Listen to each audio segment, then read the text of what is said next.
Hello friends, this lecture is in continuation with your lecture series of tractors and heavy earth moving machinery. In the last class we started the unit number 3 and now we are continuing the unit number 3. In the last class we discussed about the chassis. I hope you have studied about the chassis and there are different type of chassis and what are the members they are that we are using in the chassis.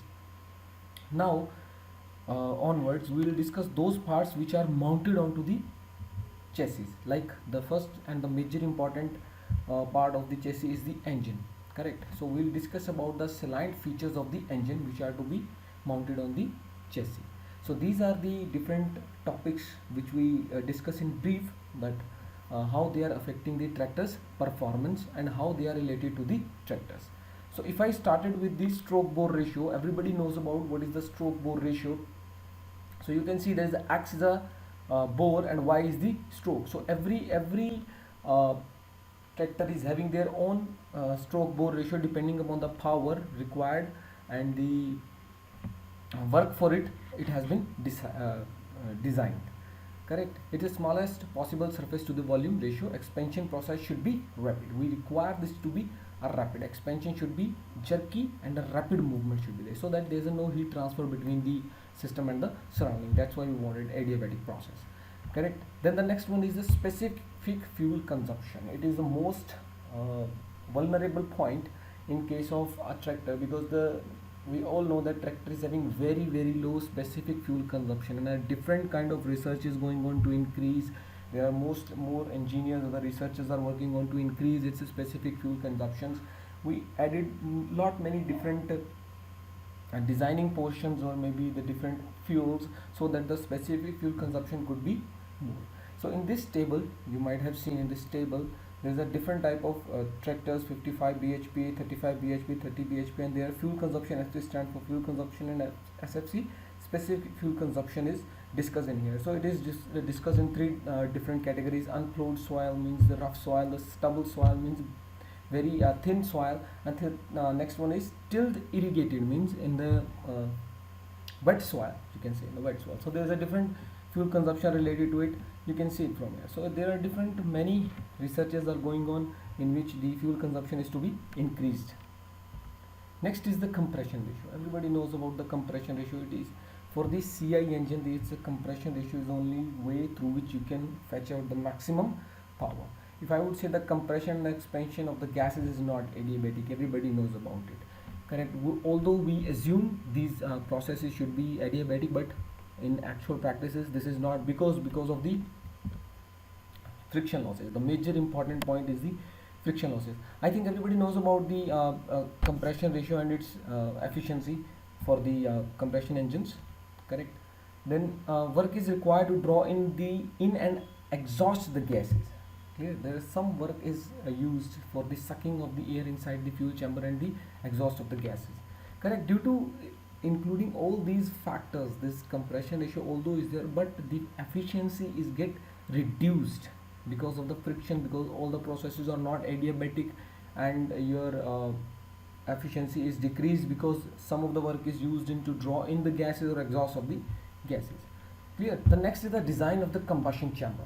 So what is combustion chamber? In which the actual combustion takes place or the burning of the fuel takes place, correct? So in this case you might have seen the L head, T head, I head, F head, and sterified charge I head. Means there are different kind of designs are available through which if we use it, we need to increase the efficiency of the engine. What we want, the first thing that we want is the create turbulence. So you might have seen the turbulence is required. Why? Because whenever a turbulence is there, the fuel gets mixed with the air or means throughout the chamber very easily. So and then the power can be generated which will be distributed throughout the area, not at a point or a small area. It is to be distributed throughout the surface of the piston so that the power can be evenly distributed, correct?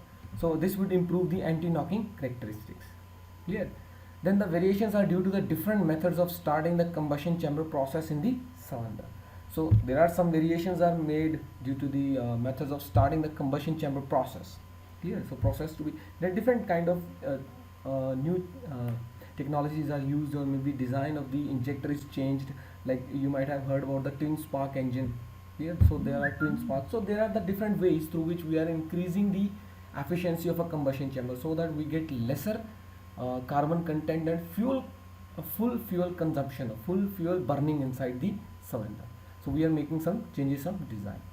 Then the most common method of the diesel injection is the direct injection, and nowadays there are so many changes since the advancement of the diesel engine. There are so many changes have been made in the injection system. We'll discuss it later on, but yes, there's a direct injection is the best possible way, and in which the combustion chamber is generally employ a concave piston head. Concave piston head is what means, in that having the concave piston head, we can easily collect the all of the charge in the center of the piston, so that the power or the charge is equally distributed, simultaneously distributed inside it. Okay, then we are having different fuels, and fuels we know about the cetane number, flashpoint, and the biodiesel. What is the cetane number? In generally we discuss the octane number in petrol engine. Cetane number is the inside the compression engine or the diesel engine, correct? So we need to decide which kind of cetane number is required. Then there is a flashpoint. Flashpoint does not have any effect on the properties of the fuel, but yes, for the government of India, maybe government of every country, they have decided that they should not get blasted when the temperature is suddenly risen up, correct? The flashpoint is to improve the importance in connection with the legal requirement, as it says that in the legal requirement, and the safety precautions involving the fuel handling and storage. Because if the flash point is very near, actually the flash point where the first flash is generated, first spark is generated on the fuel, that is called flash point. But it should not be very lesser, the flash point should not be very lower, so that while handling or maybe storage it gets burned up.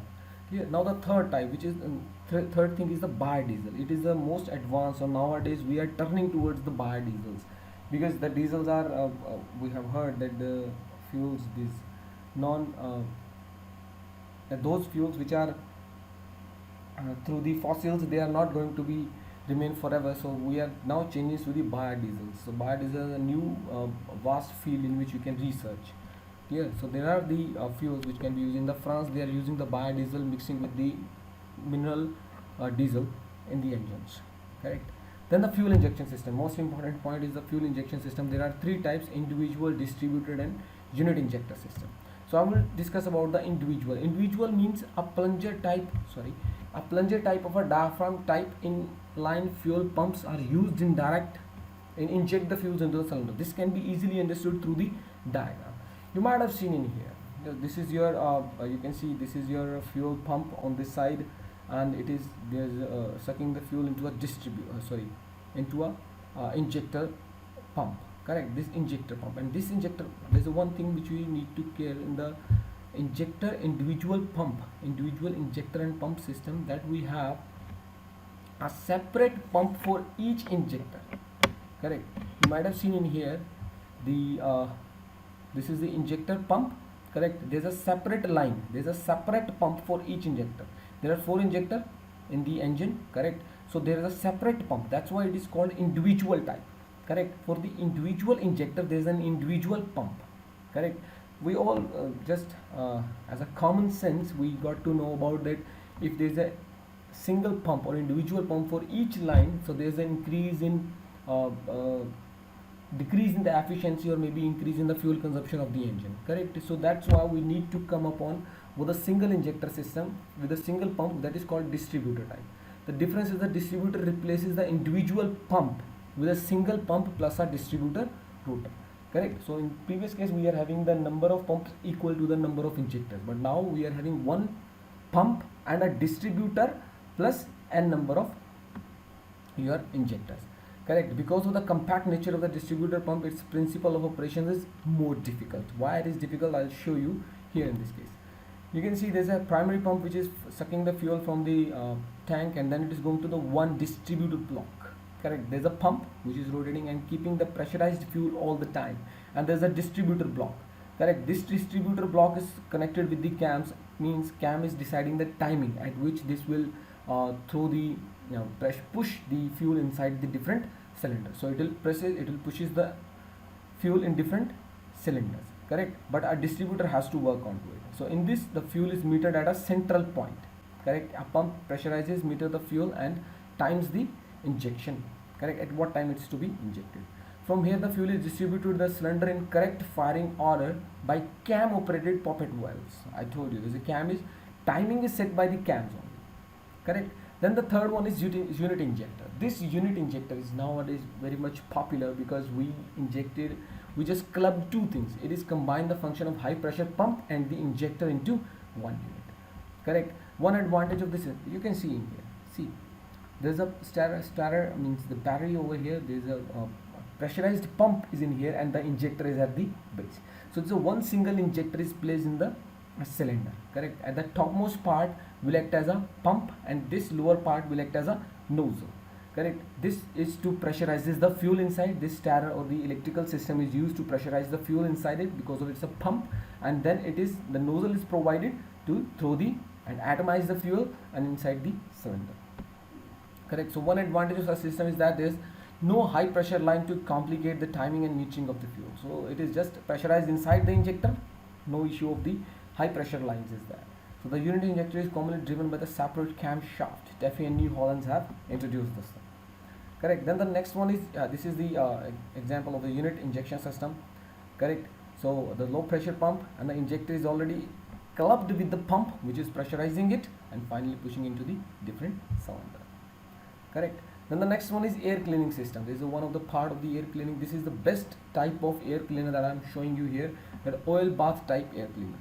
So dust is entering in the cylinder will definitely cause the wear and tear of your cylinder or the rings, correct. So we are using the dry and wet type. Dry type means there's a simple air cleaner which we are using in the bikes.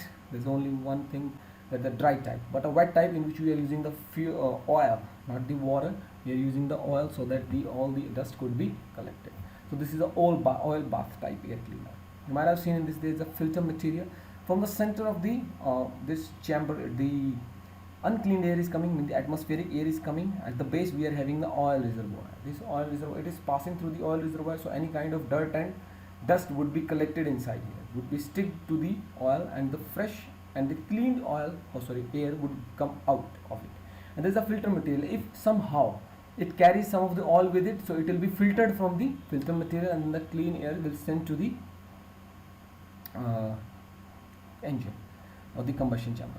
So almost all the manufacturer 3-stage air cleaning, first by pre-cleaner followed by oil, bowl and paper elements, means this one has been introduced for the tractors, means a 3-stage air cleaning. By pre-cleaner means your simple dry type air cleaner is used so that the air could be cleaned, means some of the air would be cleaned over there and then it will pass through the oil bath type air cleaner, correct. Then the cooling system, everybody knows about. There's a cooling system which is used to cool down the engine. It is in the front of the engine, correct. So it is having there are different functions which is to be operated in there, because tractor is a high power engine, so in that case the cooling system is that much powerful so that the engine should not burn up, should not warmed up because of the because after some time working, clear. So that's why the cooling system is to be designed accordingly. Then the governing system, everybody knows about the governor. Is called control device is called a governor. The governor can be mechanical or an electronic device. Actually it controls the fuel quantity which is entering into the chamber, correct, and depending upon the load either, correct, depending upon the load. That's the governing system. So it is all about today. If you wanted to check my previous videos, must subscribe this channel Tiny Steps and watch the previous videos, and further videos I'll upload on the same channel. And kindly share this channel and these videos to the others so that other would get benefited from it. Thank you and take care.